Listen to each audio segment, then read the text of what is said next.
It feels like it's been forever since new videos came out. It's only been a week, right on schedule. Today, well, first of all, there's been a lot of comments in the section, a lot of comments down below. People asking me what I'm using, like what is my film simulation that I'm using, and I am going to tell you that in this episode. I'm going to go through all my film I use one film simulation, and that's it. I developed this. I like it. I stick with it. I also have developed presets that I use in Lightroom. There's a couple of them that I bounce around from depending on the scene. But today's episode will be about what film simulation I use. And honestly, straight out of camera, totally usable. When I'm taking the photo, when I'm looking like through the viewfinder, because it adds a little more contrast, it looks like I don't want to change anything. It's perfect. But then when I bring in a Lightroom, it still looks good. But then when I add my preset to it, it just adds so much. It's like, man, it makes it look not good anymore. But it is straight out camera. It's totally good. So at the end of the video, I will give you my custom film simulation that is my Across plus red filter film simulation. I'll get that at the end. But before we get into that, I want to talk to you about something important. And that is when you don't have time for street photography. You don't have time. You don't have time to go downtown and walk around for 2 or 3 hours, 4 hours taking photos of people because we have a busy schedule. We have a busy life. We work. We have families. We have kids, and the kids have things that are going on. Wives have things if you're married, have things they want you to do. This episode is about taking advantage of every opportunity. I got a couple slideshows I'm going to show you that of me taking advantage of every opportunity when I didn't have time to do what I wanted to do, and I was go to the street and do my thing. Slideshow, it sounds kind of cheesy. This first series of photos I want to show you is from a time where I was picking up some flowers on the way to work. We needed planters that goes in front of the buildings, to make it look nice. And I was asked to go pick those up on my way in. And this was out in the boondocks and middle of nowhere. So I went out there and I couldn't get in because they were closed. And they weren't closed. They just sprayed all their plants with chemicals. We couldn't be around them until a certain time. So I had some time to kill, and this is the middle of nowhere, so I wasn't going to go home and come back. So this is a long story, unnecessary story time. So anyway, I took a drive. I went into town, used the restroom, get something to drink, maybe something to eat. I don't know. Just the gas station, a couple miles down the road. I turned down this road that I'd never been down before because I'd never been in this area before. And I come across this really cool deserted barn, this abandoned barn. It was really cool. It had some really cool trees. So I pulled over and I took pictures of it because I always have my camera. Always have your camera, folks. Always have your camera. There's no reason why you shouldn't have a bag with your camera in it, and it goes everywhere you go. And I have the best bag for that. I'm not going to talk about today, but if you want to know about what my bag is, and you've probably seen it in some videos, let me know in the comments below, and I'll do a video on it. But it's fantastic. Anyway, here's the photos from the barn, and I'll be back when that's done. Just a couple minutes. See you soon. Enjoy.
another situation, it was Mother's Day. And of course, I mean, I had the day off. And usually when I have a day off, I like to take advantage of it. And I'll go to town and I'll do some shooting. But it was Mother's Day. And the wife, did not want to, well, she wanted to go to the park. And really, I could have went and did my thing because she's not my mother. But as a good hubby, I went to the park with her. One of her kids were there, and some of the grandkids was there, and we just went there. And of course, I took my camera. Now, here's the thing about parks.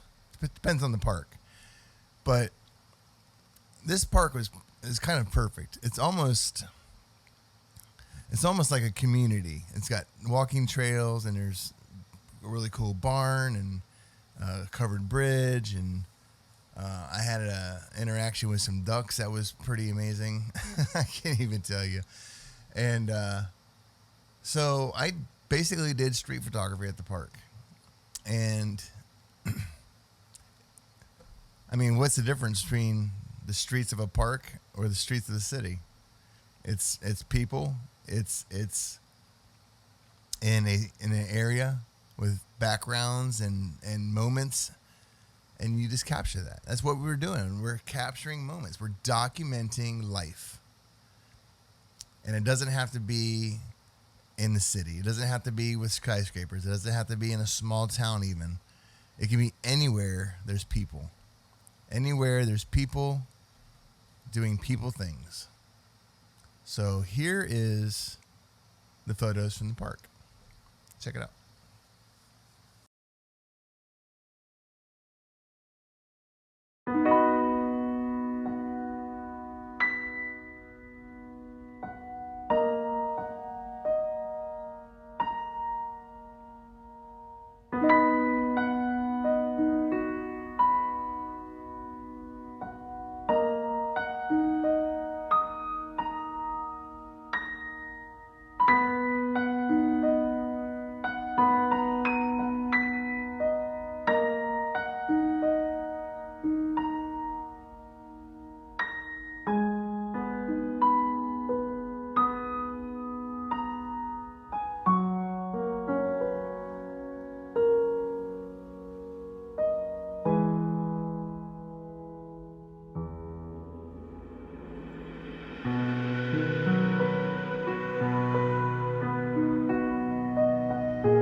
You always got your camera, right?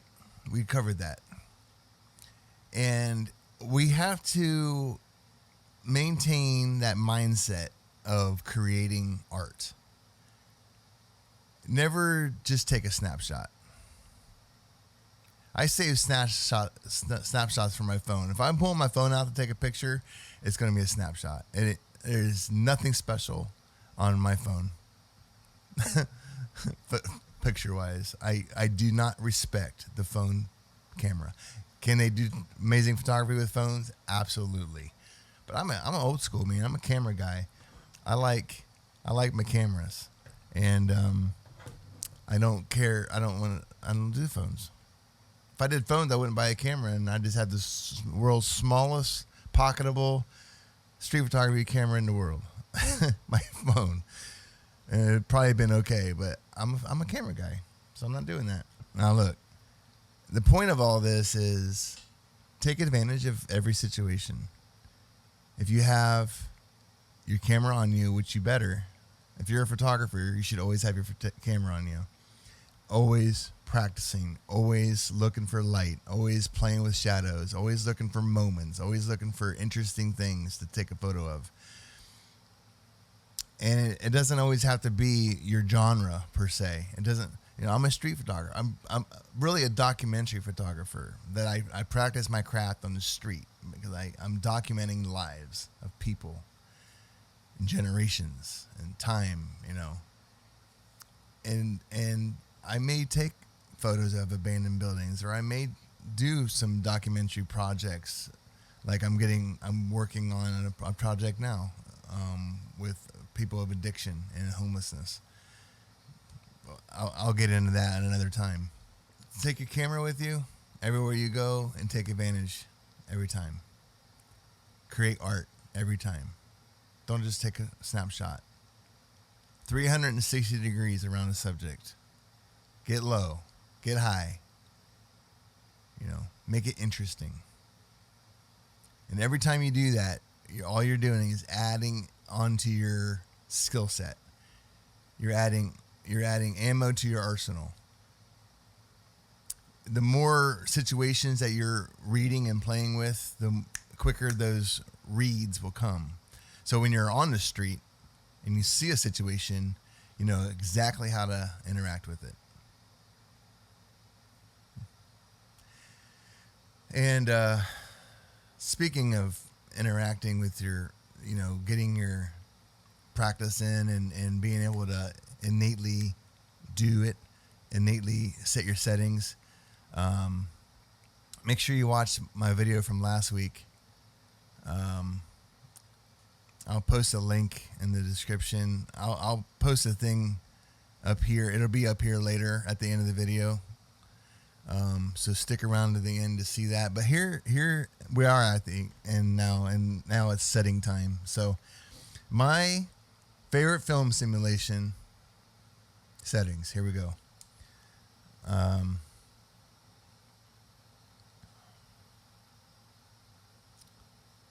It is, I call it Across, baby. But here it is. I'll put it up on the screen here. Dynamic range 100. White balance auto, because black and white, who gives a crap. Noise reduction -4. Raw plus fine, that doesn't matter. Across with the red filter. High tone +2. Shadow tone +3. Sharpness -2. Grain effect is weak. I was going to do a video on how I set my camera up too, but it'd be pretty boring, honestly. I don't really set it up. I turn it on, and I change this thing called aperture, the shutter speed, and the ISO, and I take pictures. That's how I set it up. I don't do fancy buttons. My D-pad, the D-pad, it doesn't have anything. I don't have anything set up for that. I don't even, if I push these buttons, I wouldn't even know what they do.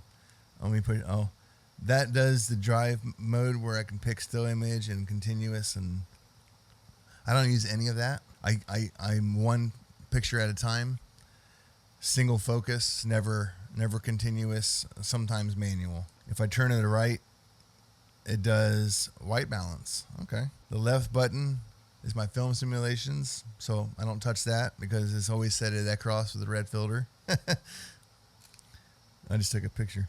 And the bottom one is focus, autofocus mode. I have it set for zone focusing, which is strange because I usually have it set for single point focusing. I guess I'll leave it. Wide tracking. I don't even know what that does.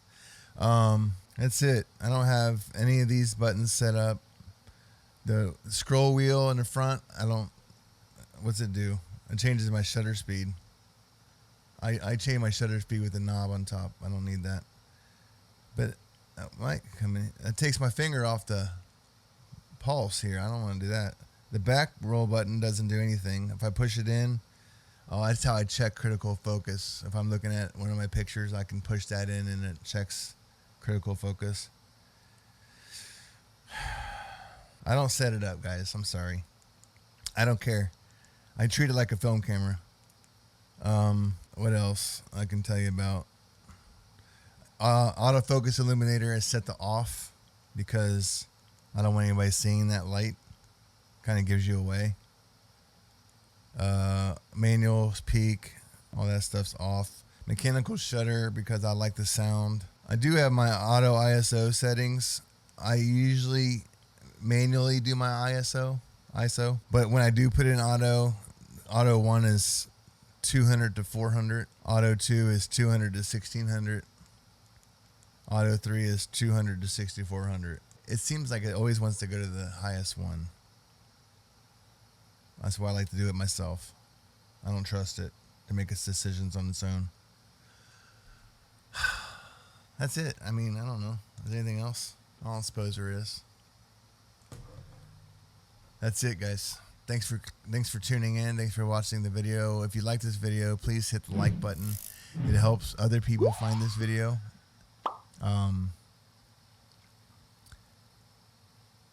The last video didn't get a lot of love.